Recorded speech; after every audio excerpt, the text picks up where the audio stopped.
सुनेगा वो, मुझको चुनेगा वो, पूरी करेगा एक दिन मेरी आरज़ू।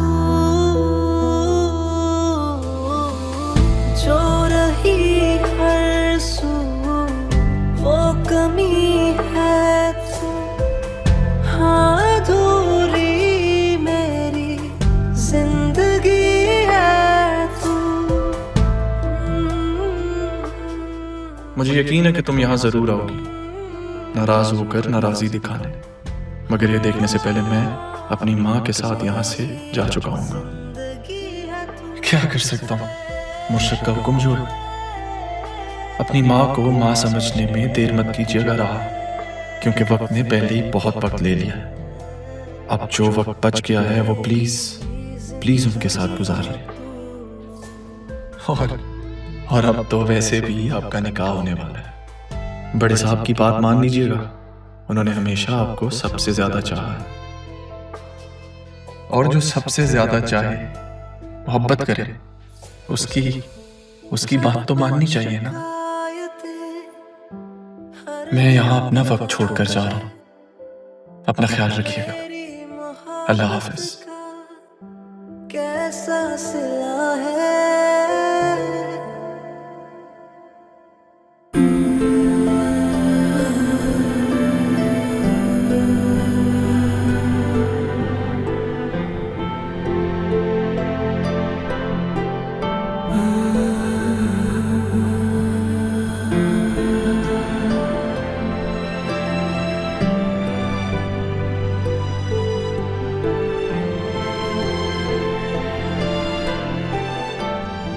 चले अम्मी, देर हो रही है।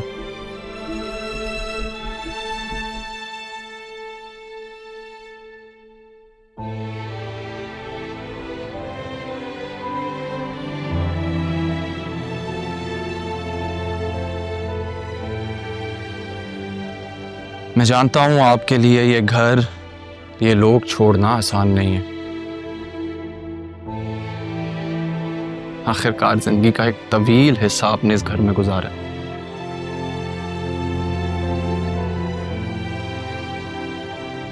लेकिन आप भूल रही हैं अम्मी कि हमें यहां से जाने का हुक्म दिया किसने।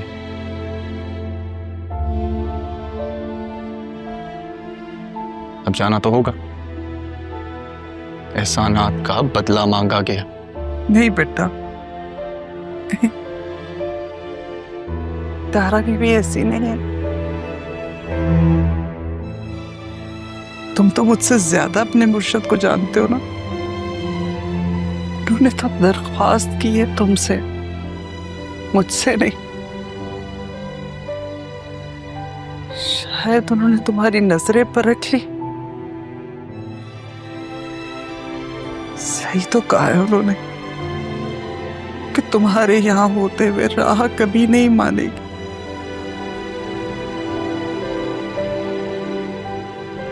और क्या करती है माँ, उनकी मजबूरी को समझो बेटा। वो एक माँ है, वो माँ कभी अपनी औलाद के साथ नहीं रही, कभी उसे नहीं मिली। और किस्मत का खेल देखो, जब मिली तो ऐसे, तो ना मिलने के बराबर। और वो क्या करते, इसी तरह कफारा अदा करना चाहती अपनी गलती। इसीलिए उन्होंने तुमसे ये बात की।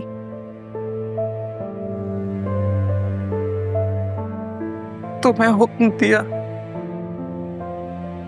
यहां से जाने के लिए कहा।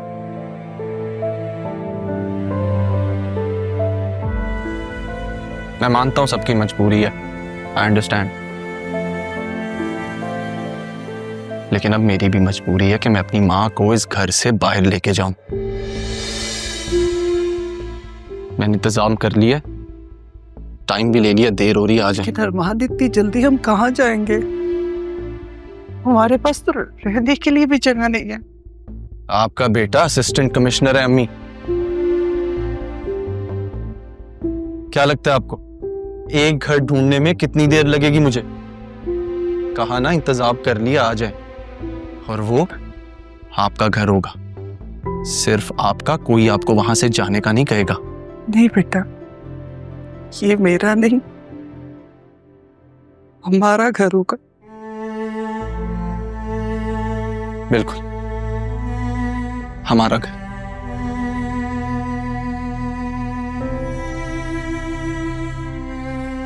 आपने अगर किसी से आखिरी बार मिलना है, कोई बात करनी है इस घर में, तो आप कर लें। मैं गाड़ी में वेट कर रहा हूं। राह से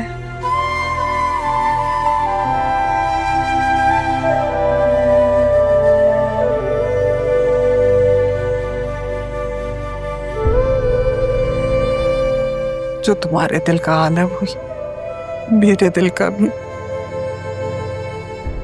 इसी से बचाना चाहती थी। नहीं बेटा, मैं खुद भी राह से नहीं मिल सकती। अगर उससे मिल लिया तो मैं यहां से जा नहीं सकूं। फोन पे अपनी मजबूरी बता दो।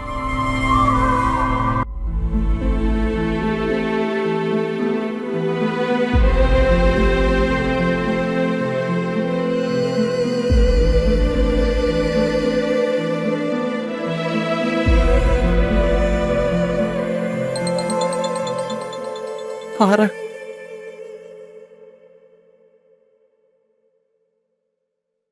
जा रही हैं? हाँ तारा,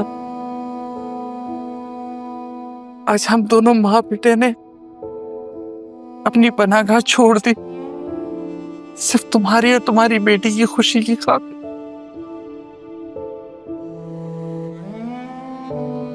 मेरी बेटी? सीने से तो आपने हमेशा लगा कर रखा है उसे, और आज सिर्फ मेरी बेटी हो गई। हाँ, लेकिन मैंने तो सिर्फ पाला है उसे, तुम तो उसकी माँ हो, इसलिए सबसे ज्यादा हक तुम्हारा, और होना भी चाहिए, क्योंकि तुमने भी तो बहुत कुछ सहा है ना। एक बात याद रखना तारा, मेरी और मेरे बेटे की वजह से कभी भी तुम्हें या तुम्हारी बेटी को तकलीफ नहीं पहुंचे।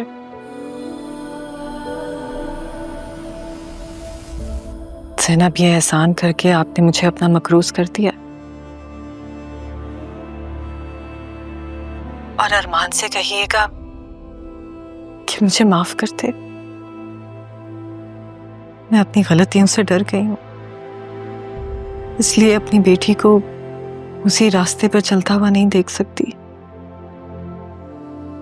जिसमें मुझे उस तक आने में 20 साल लग गए। मैं समझ सकती हूँ, अपना ख्याल रखना, और राह का भी। खुदा हाफिज।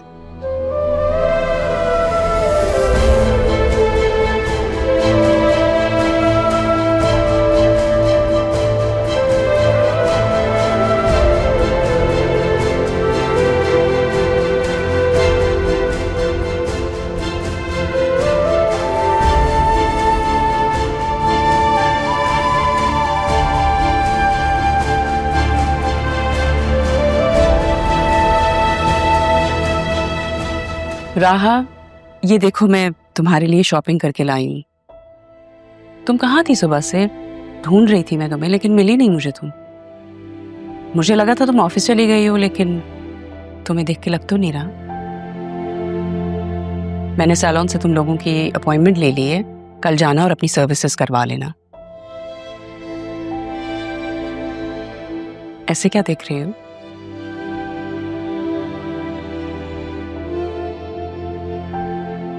तुम्हारी बातों ने मेरे दिल को बदला है बेटा। मुझसे जो गलतियां हुई हैं, मैं उनको ठीक करना चाहती हूँ। इतना हक तो दोगी ना मुझे? ये देखो, ये तुम्हारे निकाह के लिए मैं ड्रेस लाई हूँ, अगर तुम्हें अच्छी ना लगे तो कल जाके इसे चेंज करवा लेना। मामा, ये सब किसके लिए लेकर आई हैं आप? बेटा ये सब कुछ राहा के लिए लाई हूँ। इसका निकाह हो रहा है तो जाहिर है सब कुछ इसी का तो है। अरे